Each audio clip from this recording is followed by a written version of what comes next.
이번에 이제 아동 학대 사건을 좀 말씀드리겠는데요. 피고인 송 씨, 3가지 혐의로 기소됐습니다. 자, 2003년 4월입니다. 이 송 씨, 여성입니다. 송 씨의 아버지가 교통사고를 내요. 합의 문제로 이제 합의금도 필요가 하니까 가족 전체가 경제적으로 좀 힘들어집니다. 그래서 그때 이 가족들이 이런 생각을 해요. 점 한번 보자. 그런 생각을 할 수도 있죠. 네. 과학적으로 옳으냐 여부를 떠나서 그런 생각하는 거야 뭐 이상하진 않습니다. 네. 그걸 비난할 수는 없어요. 그런데 마침 이 송 씨의 친언니, 언니의 중학교 스승, 선생님이었던 진모 씨가 신내림을 받았어요. 그래서 교사를 그만두고 점 쳐주고 기도 대신해주고 이렇게 살고 있는 거를 알게 됐습니다. 그래서요, 이 진 씨에게 도움을 청했는데 그때부터 이 가족 전체가 이 진 씨에게 의존하게 됩니다. 진짜 문제야 이거 진짜. 이 진 씨 뭐라고 말했냐면 전생으로 인해서 너희 가족들 다 단명한다.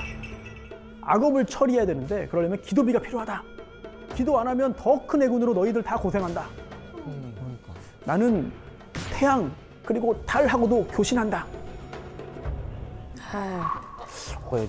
이런 허무맹랑한 이야기를 그런데도 이 송 씨 가족은 이걸 다 믿었습니다. 그래서요. 마음이 약해졌으니까. 네, 맞아요. 예, 이 진 씨가 방생 기도를 해야 되는데 이 가족들이 송 씨 가족이 빚내서 사서 바친 거예요. 그리고 전국 사찰 뭐 돌아다니면서 기도하는데 그 따라다니고 이미 정신적인 지배가 이루어졌어요. 자, 그런데 이 가족들이 서로 뭐 얘기도 해보고 또 이렇게 얼굴 마주보고 있으면은 이상한 낌새를 눈치챌 수도 있어요. 그렇죠? 네. 그러다 보니까 이 진 씨는 가족들끼리 좀 떼어놓습니다. 야, 너희 가족들끼리 서로 영적으로 안 좋은 영향을 준다. 서로 연락 주고받지 말아라. 이 가족은 또 그 말을 또 믿습니다. 그대로 해요. 연락을 안 해요. 지배 종속 관계 이루어진 거죠.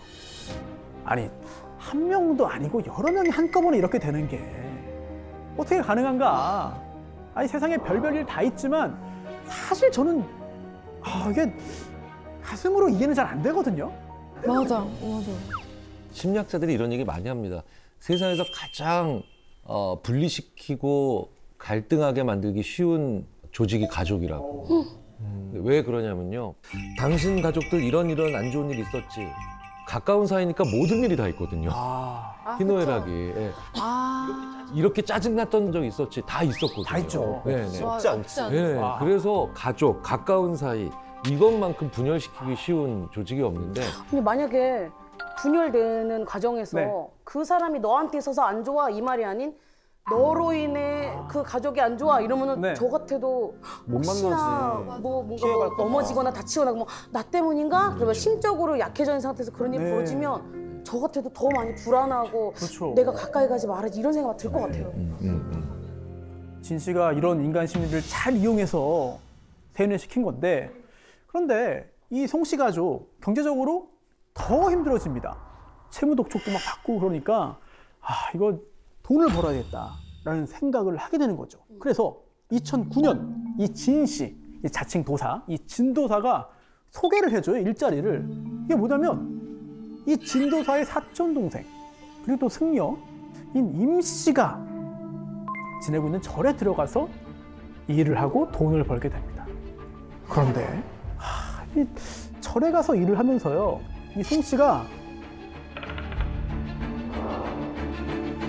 아이를 얻게 됩니다. 네? 누구? 이거 너무 냄새나. 임신을 했다고요? 네. 승려의 절에서요? 누구 아이인지 뭐 질문을 드릴 필요가 없을 정도로 맞습니다. 승려. 그 진도사의 사촌 동생이면서 승려인 그 임 씨와의 사이에서 아이를 갖게 되는 건데요. 임신 34주 만에 제왕절개로 출산을 합니다. 미숙아죠, 미숙아. 또 신생아 중환자실을 가서 인공호흡기를 달고 있었어요. 그런데 진도사가 빨리 퇴원시켜라. 아이 데리고 나와라. 거기 있으면 안 된다. 라고 말을 하니까 송 씨는 애가 위독하고 위험한 상황인데도 퇴원을 요구합니다. 미쳤나 봐 진짜. 그 대사 이상 검사했더니 이상 소견 나와서 아 이거 재검 받아야 되는데요. 아니 나가겠다. 또 뇌 초음파 검사 받았더니 이상이 있어요. 정기 검사 받아야 됩니다. 근데 그것도 안 해요. 심지어 퇴원 후에 필수 예방 접종도 안 했어요. 근데 그건 너무 아동학. 응. 예, 맞습니다. 자, 이게 첫 번째 범행. 아동복지법에 있는 이제 아동학대 중에서도 의료 방임이죠. 근데 그 정도면은 병원에서 자진적으로 좀 약간 다른 기관에 신고하거나 그런 시스템이 있지 않나요? 네, 근데 그런 절차까지는 진행이 되지 않아서 우여곡절 끝에 퇴원을 합니다. 어머. 아니 어떻게 그걸 퇴원을 해? 근데 그때 이제 진도사는 돈이 없어요. 진도사도. 네. 그러니까 이 아이를 낳고 얼마 안 된 이 송 씨에게 또 찾아오죠. 그러면서 이런 말을 합니다.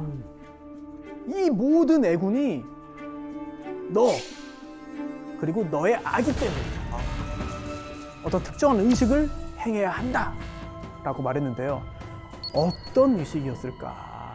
아이를 이용해서 어떻게 뭔가 범행을 저지르게 만들었을 거예요. 아, 예. 아니면 아이를 안고 이제 뭐 국어를 해라? 동냥하던 예. 소신공양. 그게 뭐예요? 그게 뭐예요? 몸을 태워서 뭐야? 이제 업보, 뭐 업장을 사라지게 한다. 물론 몸에 불을 붙여가지고 그냥 태워버리면 사망하니까 그건 아니었고요. 향불 이거를 몸에다 갖다 대는 거예요. 자, 물론 이게 그 정통 불교에는 예 연비 의식이 있죠. 예, 정통 불교에는. 그런데 이게 팔에 아주 잠깐 이게 되는 게 끝이에요. 당연히 건강상의 위험이 생기지 않죠. 그런데 이 진도사는 뭐 정식 승려가 아니잖아요. 송 씨의 등에 됐다가 한 거. 한마디로 향불로 몸을 지진 거죠. 자, 시간이 지날수록 더 세집니다. 향 하나였는데 두 개가 되고 점점 늘어나요. 또 등에서 시작했는데 어깨, 허벅지, 머리까지 합니다. 화상이 심해져서 일을 못해요. 그러니까 진도사가 이렇게 말합니다. 너 그냥 아예 우리 집으로 와라. 그래서 이 진도사가 자신의 가족들과 함께 살고 있는 그 집으로 들어오게 됩니다. 함께 살면서도 계속 이걸 해요. 계속 해요, 이거를. 그렇게 또 2달이 지납니다. 이게 2010년 8월인데요. 이때 이 진 씨가 송 씨에게 또 막 화를 냅니다. 내가 좌선을 했는데 안 좋은 게 보였다. 너 내가 기도하라고 절에 보냈는데 왜 애를 만들어 왔냐? 이러면서 화를 냅니다. 그러면서 야, 너한테 이거 연비해도 소용이 없으니까 이제 너의 애한테 하겠다. 미쳤나봐. 자, 이런 지시, 이런 이야기를 들은 엄마 송 씨. 정신 차려야죠. 마음으로는 안 했으면 하는데. 그렇죠. 동의를 했습니다. 미쳤나봐 진짜. 자, 제가 아이라고 하다가 이게 아이가 정확하지 않은 것 같아요. 그래서 아기라고 했는데 몇 살이었을까요, 그럼 이때? 이 아기가 생후 6개월. 6개월. 어떻게 울어? 애가 당연히 울죠. 근데 계속 귀 막고 벽 보면서 이제 모른 척 한 거예요. 이게 두 번째 범죄입니다. 아동 학대 중에서도 신체에 대한 학대죠. 신체에 손상을 가했으니까. 다쳤으니까 치료해야 되잖아요. 당연히 방치했죠. 또 다른 의료 방임입니다. 그리고 안타깝게도 그 다음 날 이 아기는 사망한 채로 발견. 어떡해. 얼마나 했어. 사람이 죽었어요. 진도사가 진 씨가 발견한 겁니다. 경찰에 신고 당연히 안 했죠. 이거 은폐하라고 합니다. 엄마한테 말도 안 해요, 일단. 아기용품부터 다 이렇게 챙긴 다음에 사체 있잖아요. 이불에 싸서 비닐 쇼핑백에 넣어요. 그리고 그 아기 사체를 이제 그 엄마 송 씨에게 줍니다. 그리고 차를 타고 근처 야산으로 갑니다. 야산으로 가요. 그 다음에 아기용품 옆에 이제 아기 사체가 들어있는 비닐 쇼핑백을 놓고 신나를 뿌립니다. 어떡해 진짜. 한지로 된 탑다라니. 여기에 불을 붙여서 그 위에 올려놓고 마지막으로 송 씨가 이 진도사에게 받은 라이터를 던져서 사체를 태웁니다. 엄마가요? 네. 엄마가 이렇게 했다고요? 네. 자, 사체 손괴죄죠. 이게 세 번째 범행입니다. 징역 몇 년 정도가 타당하다. 징역 몇 년이 마땅하다. 그 아이도 모자라서 완전 정말 아기잖아요. 아이의 의사 표현도 할 수 없는 그 아기를 그렇게 했다는 것 자체가 그것도 엄마가 하지만 지금 어떤 죄로 재판받는 것이냐? 살인이 아니에요. 그렇죠? 네. 세 개 말씀드렸잖아요. 아동학대, 네, 맞아. 의료방임과 신체적인 손상, 그리고 사체 손괴입니다. 이미 죽은 상태에서. 그러니까 목숨을 끊는 과정은 없어서 그런 거예요. 뭐 그런 게 다 있어요. 그 세 가지로만 기소가 됐어요. 그 세 가지로만. 판사의 판결은 검사가 기소한 거에 대해서만 유죄, 무죄, 이건 인정돼, 인정 안 되면 할 수 있는 거거든요. 네, 그래서 검사가 살인으로 기소 안 했는데 살인죄라고 할 수는 없는 겁니다. 네, 그건 배제하고 이 세 가지로만 판단할 수 있는 거고요. 여기서 또 하나, 지금 이 재판은 진도사에 대한 재판은 아니에요. 이 엄마 송 씨에 대한 재판입니다. 이걸 생각하셔야 됩니다. 진도사인데. 진도사, 이 사건 벌어지고 그 다음 해에 죽었어요. 병으로 명이 다해서요? 팔자대로? 그렇죠. 너무 억울하다. 재판 결과 징역 신신미약으로 볼 수. 2년. 예? 2년이요? 2년이고요. 아동학대 치료 프로그램 80시간 이수 명령까지 나왔어요. 저는 정말 이해가 안 돼. 너무 정말 가볍다. 이해가 안 돼. 제 애기들 볼 때 너네 의지로 태어난 게 아니고 엄마 아빠가 너희들이 보고 싶은 거야. 그래서 너희들이 세상에 온 거야. 그러면 거기 있어서 이제 걔의 역할은 끝난 거예요. 걔는 두 발로 걷기만 해도 칭찬받아야 하고 밥 먹어도 걔는 칭찬받아야 되고 똥만 잘 싸도 칭찬받는 애들이거든요. 근데 걔가 의지가 전혀 없단 말이죠. 그 엄마가 자기가 무슨 이상한 정신적으로 나약한 생각을 하던 간에 저는 그 형량 자체가 이해가 안 가고 근데 이거를 심신미약 상태로 볼 수 있나요? 아니요, 심신미약은 이 재판에서 인정되진 않았어요. 그쵸. 네, 그런데도 징역 2년 나온 겁니다. 네. 징역 2년이 선고된 그 계산 방법을 좀 알아야 되겠죠? 네. 재판에서 어떻게 형을 정하느냐? 이제 형법에는요, 각 죄마다 정해져 있는 그런 법정형이 있어요. 근데 피고인이 2개 이상의 범죄를 범해가지고 한꺼번에 재판을 받게 되면 어떻게 하느냐? 제일 무거운 형, 이거의 2분의 1까지만 가중을 해요. 이게 끝입니다. 이게 끝입니다. 예를 들어서 사기꾼이 도둑질도 했습니다. 사기죄, 절도죄죠. 같이 재판을 받아요. 네. 그러면 사기죄의 법정형은 10년 이하의 유기징역이고요. 절도죄는 6년 이하의 유기징역이거든요. 둘 중에 어떤 게 더 높습니까? 사기가 높죠. 네. 그럼 사기 10년 이하 징역이잖아요. 그럼 사기의 10의 2분의 1, 5. 그럼 15년 이하의 징역이 되는 거죠. 이런 식으로 계산을 합니다. 그 다음에 뭐 물론 다른 가중 요소, 감경 요소, 뭐 장량 감경 가능하고 이 처단형의 범위 중에서 선고형을 고르는 거죠. 이렇게 이루어지는데, 자, 이 사건 세 가지 범행이잖아요. 어떤 게 가장 네, 자, 시체에서. 굉장히 좋은 의문입니다. 뭐가 제일 중요한 죄인지를 알아야지 계산이 되니까요. 네. 아동의 신체 손상을 가한 학대, 법정형 5년 이하의 징역 또는 3천만 원 이하의 벌금도 가능한 거죠. 그리고 아까 말씀드린 의료적인 방임, 뭐 기본적인 보호, 양육, 치료 책임 안 하는 거잖아요. 이런 방임 역시 5년 이하의 징역 또는 3천만 원 이하의 벌금입니다. 사체 손괴 7년 이하의 징역이에요. 사체 손괴가 아동 학대보다 더 중한 범죄입니다. 그렇다면 이 세 개 중에 가장 무거운 게 사체 손괴.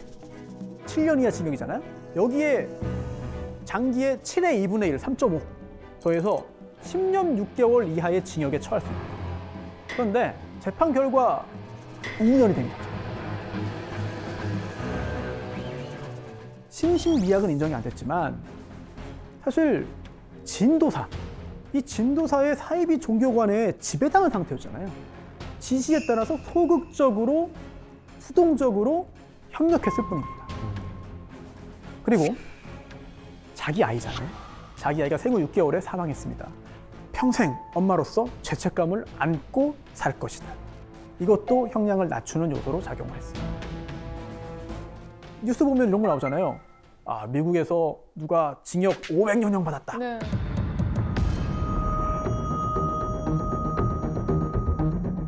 미국이나 영국 비롯해서 이런 그 영미법계에서는요, 피고인이 여러 범죄 저지르면 다 더해요.